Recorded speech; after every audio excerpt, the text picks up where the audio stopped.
Let's say you're lucky enough to be in the market for a high performance convertible sports car. Should you go for the new Mercedes AMG SL55 or a Porsche 911 GTS Cabriolet? Well, in this video we're going to find out. You might be thinking this is the most ridiculous time of year to be doing such a twin test, but no, you see these cars have to work all year round. Yeah, we've thought this through. It's nothing to do with the fact that this car's only just become available in the UK. Nothing to do with that at all. Buy, sell, car, wow. Let's start off this video by talking about the prices, and bizarrely the Porsche is actually the least expensive car. That's not something you say very often, but it is the case here. So the GTS Cabriolet starts from £125,000. That's for the rear wheel drive version. For the four wheel drive version, it's £131,000. The SL55 starts at £147,000. And it is just all-wheel drive. There's no two-wheel drive version. You can get a lesser SL43 model, but that has a 2-litre engine. And to be fair, you can get a lesser normal 911 Carrera Cabriolet as well. So we're not comparing those cars, just the ones we've got here now. If you're thinking about getting one of these cars, you're obviously going to have to sell your current car to raise the funds. And if you want to do that, the easy way, click on the pop-out banner up there, or follow the link in the description below to go to carwow. You can just upload some photos of your car, give a brief description, then dealers all across the country will bid on your car. You then pick the highest offer, they'll come to your house, take your car away. It is simple. If you want to do that at a later date, just simply Google "help me carwow" and we will help you sell your car. So the Mercedes is the most expensive, but does it look the most expensive? Well, it's certainly aggressive. It's all about that huge bonnet with the big bulges in it, that big AMG grille. It's got purpose. Wheel sizes start at 20s, rise to 21s is what this car has. You can get the roof in 3 different colours. You can have it in this black, there's a grey, and there's also a red. However, the least successful part for this car for me is this rear end. It just sort of like, it's kind of like designed it all aggressive, then at the back they're just going, oh yeah, and sort of given up. Though you do have quad tailpipes, though we've got surrounds there. The actual tailpipes themselves are inside and they're a little bit smaller. However, it's not just the AMG whose rear end is not its best side. Same too with the 911 Cabriolet.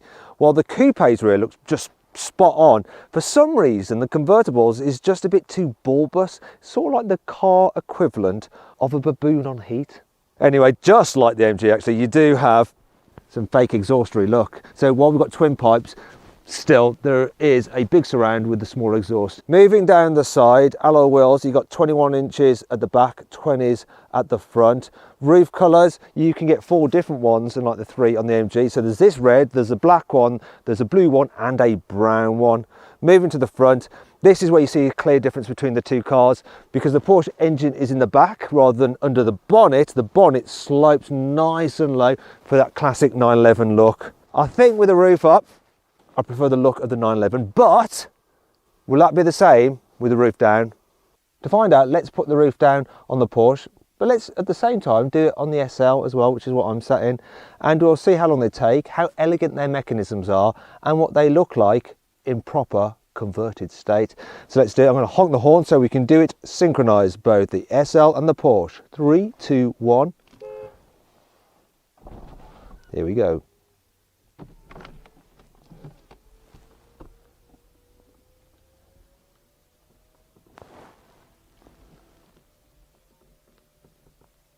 Gotta wait for my little flaps to go down. Flaps down. Windows have gone up, but I prefer windows fully down so you can get to see the actual design and lines of the car. There we go. Roof fully down in this. They definitely both look better with their roofs down, but once again, I'm going to give it to the Porsche.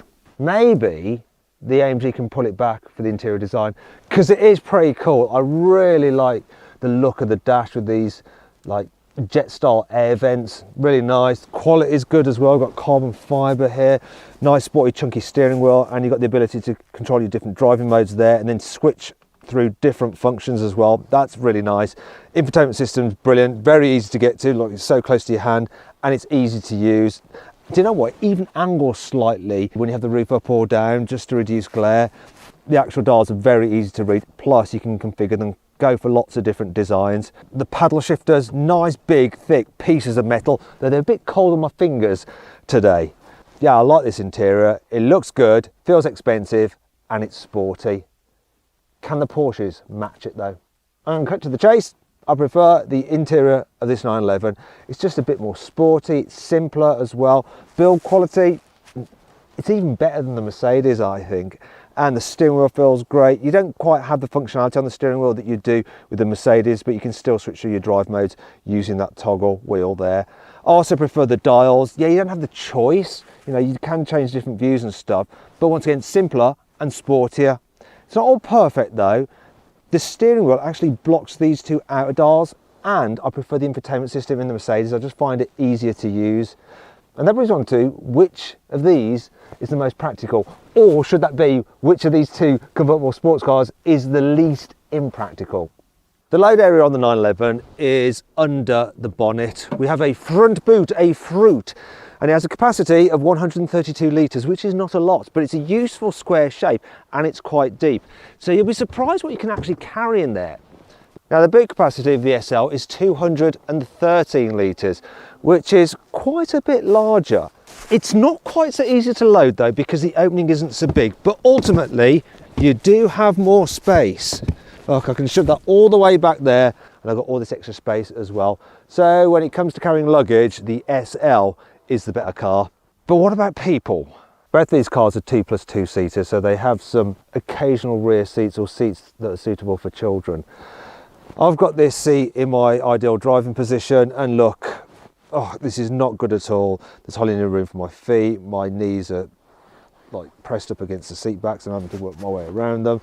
The seat backs here in the rear, they're vertical. They're just like straight up. This is like torture. It's not good. Surely the Porsche can't be as bad as this. Unfortunately it is. I can't even get my legs akimbo in this thing. Let's try it that way. No.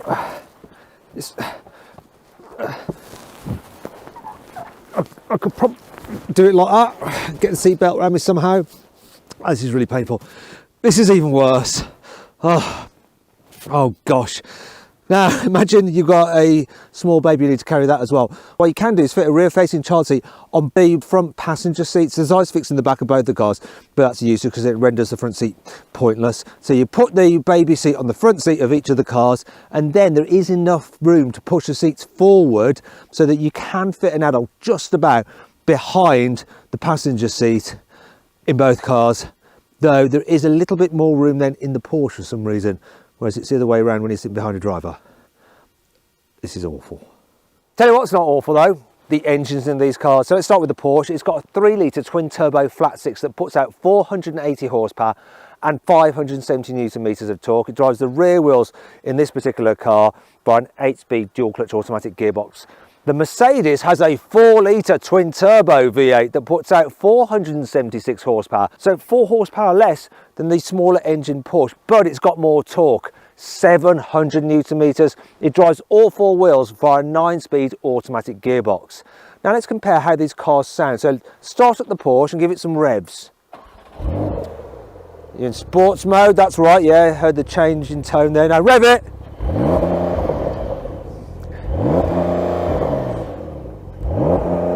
Soft limiter, soft limiter. Oh, okay, cut it, cut it, cut it. Surely the Mercedes will sound better. Go on, start at the Mercedes. There we go. Oh, go on. Oh, yes. It's got a soft limiter again, and it's not great when you rev it up, but when you lift off, you get those nice pops and bangs and crackles. Do it again. Oh, and again. This sounds the best when you're revving it while stationary, but there's another important test when driving convertible sports cars in these conditions. Before I take these cars for a drive, there is one last thing that you need to check with a convertible sports car, and that's that they've got a good enough heating system to keep you warm so that you can drive it with the roof down in conditions like this.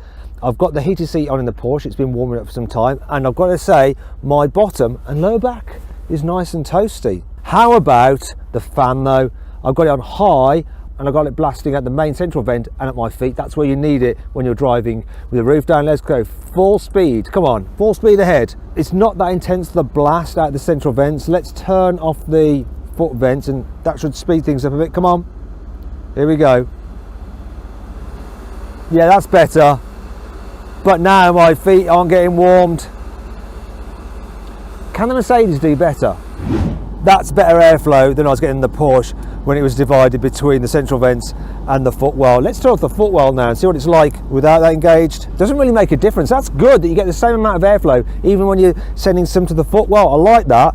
As for the heated seat, it doesn't feel quite as warm as the Porsches. Normally Mercedes heated seats are so hot you can feel your sperms dying. There is one thing this does have that the Porsche doesn't though, and if I press this button here, I now have hot air being blown out through this vent here behind my neck, just in the headrest. Well, I'm not feeling it so much with this big stupid puffy coat, but overall I think the heating in this car for driving with the roof down in winter is slightly better.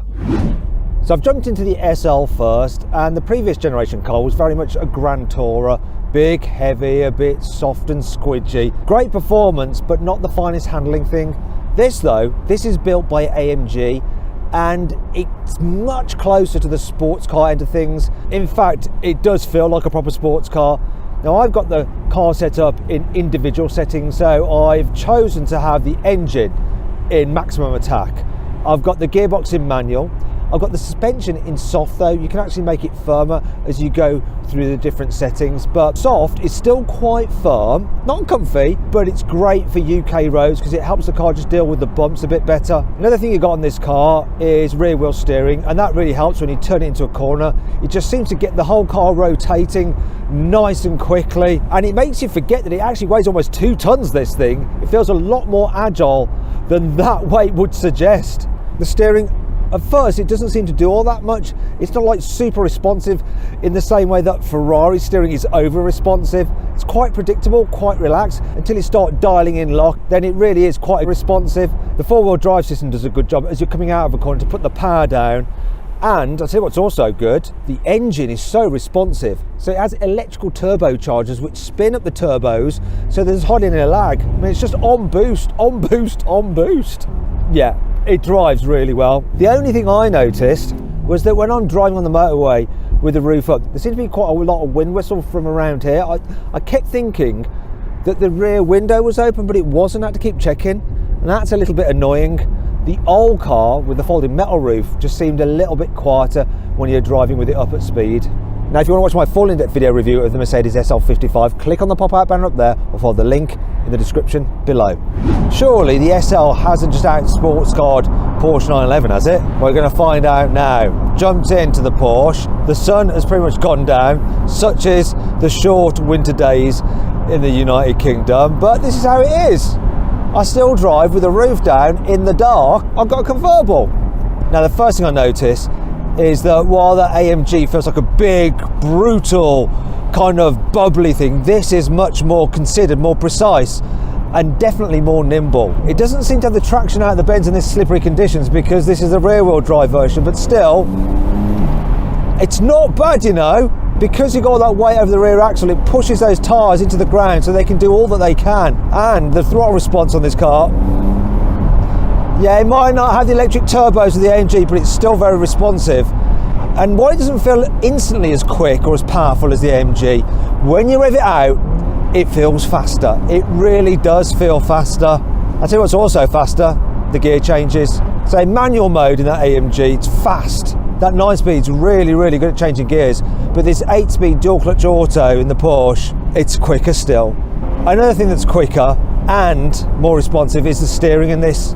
Obviously no weight in the nose because the engine's at the back, so it's just responsive to your initial turn-in. It just feels a little bit more agile, a little bit more edgy, a little bit more sporty, because this car's also got rear axle steering, and it does the same thing as in the AMG, helps the car rotate into bends as well as make it more manoeuvrable when you're doing low speed U-turns and stuff like that. Once again, I've got everything in the sportiest setting apart from the suspension, which is in its comfiest setting, which is perfect for UK roads.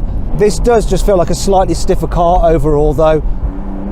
Oh, I love V8s, but I think I love flat sixes even more. Just that Porsche bark. Might be a bit of a Porsche fanboy. In fact, if you want to see my latest review of the new 911 GT3 RS, which is my favourite car of the moment, click on the pop-out bar up there for the link in the description below.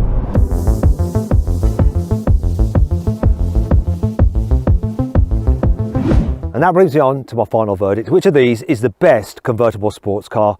You know what, in isolation, I really like the SL55, but Driving them back to back, it's quite an easy decision really. I'd take the Porsche. They would have it with 4-wheel drive with a convertible. If I'd have in a coupe, I'd have 2-wheel drive. Anyway, that's enough of that. The Porsche wins this test. I hope you'll enjoy the video. If you did, give it a like. Let me know if you agree with my verdict in the comments below. Click on those windows there for some more videos. And on that box there, to go to Carwow to sell your car, you just upload some photos, give a brief description, then dealers all over the country will bid on your car. It's dead easy. Thanks for watching.